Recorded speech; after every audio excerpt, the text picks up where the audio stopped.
예, 안녕하십니까 여러분들의 백만장자입니다. 사랑합니다 여러분. 예, 오르는 것도 아니고 내리는 것도 아니고 뉴스는 온통 그냥 뭐 맨날 뭐 망할 것 같은 뉴스밖에 안 나오고 미래는 안 보이고 깝깝하고 뭐 해가 뜨기 전이 가장 어둡다 그러는데 해가 도대체 뜨긴 뜨는 건지 뭐 진짜 너무 힘들죠. 예, 거기에다가 요런 뉴스까지 나옵니다. 요런 뉴스까지. 이건 아시아경제 건데 반도체 혹한기에 디램이어 낸드까지 덮쳤다. 3분기 최대 18% 빠진다.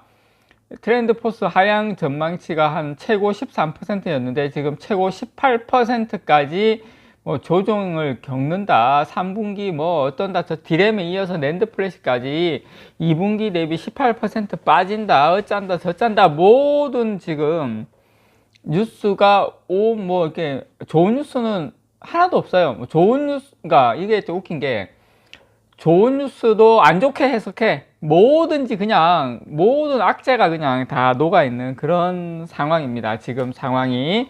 자, 그래서 저는 오늘 여러분들에게 아마 제가 방금 보여드린 이런 뉴스는 여러분들께서 많이 접하실 거예요. 뭐 3분기에 뭐 디램에 이어서 낸드도 많이 빠지고 지금 두메모리 반도체 가격 하락폭이 확대되고 뭐 삼성전자, SK 하이닉스 수익성 하락 우려가 커지고 있고 어쩌고저쩌고. 자, 일단 제가 수익성만 잠깐 좀 여러분께 먼저 또 말씀을 드리고 하나하나 좀 분석을 드릴게요. 일단 디램 같은 경우에는 3사가 과점이 돼 있죠. 물론 낸드 같은 경우에는 5개사가 뭐 과점이라 하긴 그렇고 5개사가 되어 있는데 뭐 낸드는 제가 삼성전자는 어쨌든 수익을 내니까 디램 같은 경우 좀 말씀을 드리면 디램은 상당히 안 좋은 다운턴에도 영업이익이 20% 중반을 유지해요. 항상. 예, 항상 20% 중반. 지금 뭐 재고가 어떻고 저떻고 이야기가 나와도 항상 20% 최악의 경우라 하더라도 20% 중반은 유지를 한다는 거 말씀을 좀 드리고 싶고요. 물론 좋을 때는 50%도 넘죠. 뭐 가장 좋을 때는 70%까지 갔는데 그렇게까지는 앞으로 가야진 않을 것 같고, 가장 좋을 때 70%까지 갈 때는 이제 아마존, 구글 막 이쪽에서 그냥 데이터 센터 왕창 처음에 이제 막 서버 수요 터질 때 그때 뭐 뭣도 모르고 막 그냥 이렇게 했는데 지금은 요 분들도 요 녀석이라고 할 뻔해서 요 분들도 예, 지금 이게 만약에 뭐 스마트폰이라든지 이런 쪽이 안 좋으면 재고가 쌓이는 거 알잖아요. 그러면은 아마존이나 구글도 틈만 나면 지금은 가격을 내려달라고 인하 요구를 많이 해요. 클라우드 사업자 같은 경우에 디램에서 상당히 중요하죠. 지금 클라우드, 그러니까 서버 쪽 뜯어보면, 지금 뭐 반도체가 다예요. 그러다 보니까 이쪽 업체들은 많이 깎아주세요. 뭐 한국말도 잘 못해. 영어로 다 이제 거의 미국 사람인데, 뭐 한국 많이 깎아주세요. 뭐 이렇게 해서 막 이렇게 또 불쌍한 척하고, 예, 그렇다는 후문이 없습니다, 여러분.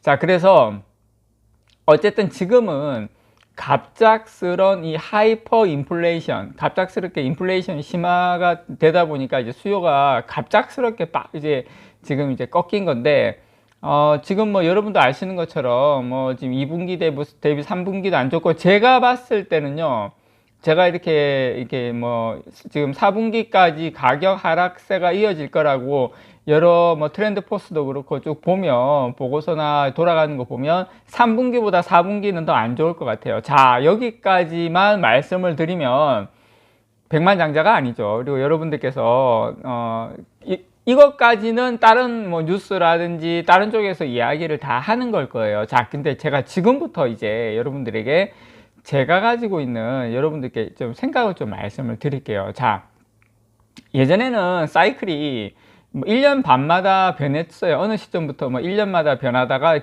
그 디램 사이클 반도체 사이클 말씀드리는 겁니다. 최근에는 6개월마다 변하는데 이 사이클이 왜 이렇게 짧아졌냐면 교체 주기가 짧아져서 그래요. IT 제품이 교체 주기가 뭐 서버는 3년에서 4년 주기로 교체를 하죠. 뭐 365일 켜져 있기 때문에 스트레스가 높잖아요. 그러니까 보통 한 3년마다 바꿔줍니다. 그다음 스마트폰은 2년이나 3년마다 이렇게 스마트폰을 바꿔주고. 자, 이렇게 교체 주기가 짧다는 것은 만약에 수요가 이렇게 교체 주기 두 개가 동시에 맞물려서 수요가 살아나면 금방 또 좋아질 수가 있어요. 서버는 여러분 다들 아시는 것처럼 내년 상반기에 DDR5가 개발을 하죠. AMD 같은 경우에는 10월 달에 DDR5용 CPU가 나옵니다. 그리고 우리가 아셔야 될 게 D램 가격이 하락하는 가장 큰 이유는 뭐냐면 이게 고질적인 건데, 어떻게 보면 자, 이게 수요 침체가 이어지면 D램 업체들이 이제 계속해서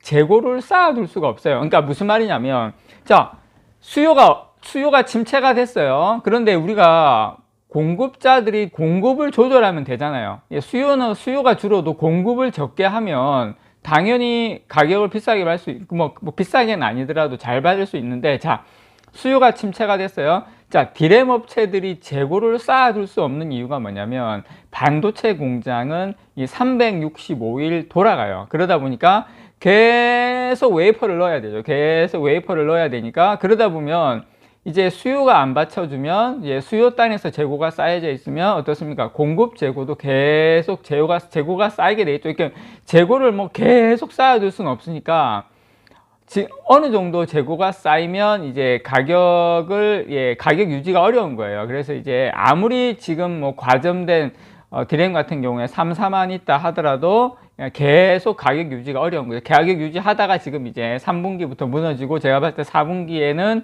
가격이 더 빠진다고 생각을 합니다. 자, 우리가 근데 여러분 아셔야 될 게, 지금 보수적으로 보면 저는 내년 1분기까지는 가격 하락이 있다고 봐요. 그렇지만 여러분께 말씀드리고 싶은 것은, 자, 3분기에 만약에 지금 3분기 뭐 전분기 대비 뭐 18%까지 이야기 나오는데, 자, 3분기 뭐 18% 뭐 18%라고 가정을 해봅시다. 자, 4분기 더 잡았어. 20% 빠져요. 또 예를 들어서 전분기 대비 뭐 하여튼 최고로 뭐 많이 빠진다고 가정을 하더라도, 여러분 만약에 1분기에 3분기에 마이너스 18%까지 잡고 뭐 4분기에 더 빠진다고 가정하더라도, 만약에 1분기에 가격 하락폭이 줄어들었다, 마이너스 뭐 한 8%, 9%, 이게 이제 줄어드는 것을 보면, 가격 하락폭이 줄면 주가는 그때부터 엄청난 반등을 합니다. 그래서 제가 메모리 사이클 주기가 짧아졌다고 말씀을 드렸잖아요. 그래서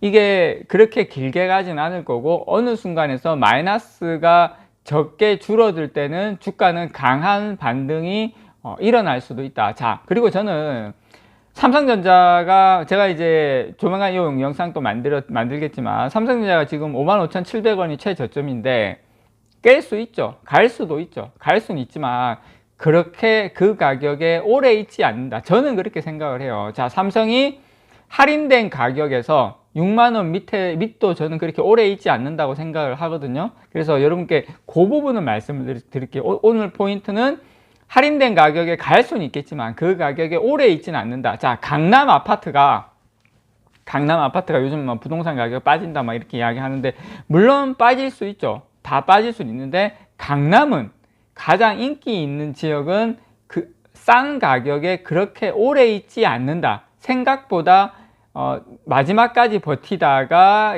빠지긴 빠질 수는 있겠지만 생각보다 빠르게 돌린다라는 거. 왜냐, 급매물 같은 거 금방 사라지면서 이렇게 빨리 돌려요. 그래서 삼성전자 여러분들께, 물론 4분기 더 안 좋다고, 지금 우리가 3분기를 통과하고 있습니다. 3분기 지금 3분기에 지금 후반전을 지금 들어가고 있거든요. 이제 9월달이니까 이제 바로 이제 10월달 되면 이제 4분기 들어가는 마당이다 보니까, 물론 한 번에 붙임은 있겠지만 그 가격에 오래 있지는 않는다라는 거 여러분들께 다시 한번 말씀을 드리고요. 뭐 이런 안 좋은 뉴스가 나더라도 지금은 여러분께서 너무 개의치 마시라. 왜냐, 4분기가 최저점일 가능성이 높다. 가격에, 주가는 물론 그 전에 돌리겠죠.